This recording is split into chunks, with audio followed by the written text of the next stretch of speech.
Hello বন্ধুরা, good evening. তোমরা সবাই কেমন আছো? আই হোপ যে তোমরা সবাই ভালো আছো, আর আমি অনেক ভালো আছি। আর এই যে দেখতে পাচ্ছ, এটা আমার হচ্ছে স্কুল লাইফের বান্ধবী।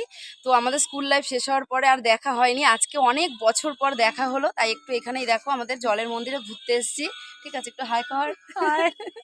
তো চলো তোমাদেরকে একটু ব্যাক ক্যামেরায় দেখাই যে আমি কোথায় এসেছি। ঠিক আছে, তো এই দেখো বন্ধুরা, এটা হচ্ছে নবদ্বীপের কোলরডাঙ্গা, মানে জলের মঠ।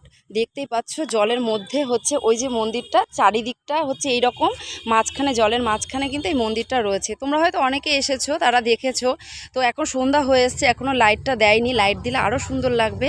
দিয়েছে, কিন্তু দিনের আলোটা এখন আবছা রয়েছে বলে অত বোঝা যাচ্ছে না। এই দেখো চারিদিকের লোকেশনটা এইরকম। তো ওই যে দেখতে পাচ্ছ ওই দিকটাতে প্রচুর হরিণ রয়েছে, খরগোশ রয়েছে, আর রাজহাঁস রয়েছে। ঠিক আছে, ওটা তোমাদেরকে আমি পরের ভিডিওতে দিয়ে দেবো। তো বন্ধুরা, ভিডিওটা কেমন লাগলো অবশ্যই আমাকে কমেন্টে জানিও। ভালো লাগলে চ্যানেলটি সাবস্ক্রাইব করে দেখা হবে নেক্সট ভিডিওতে। টাটা।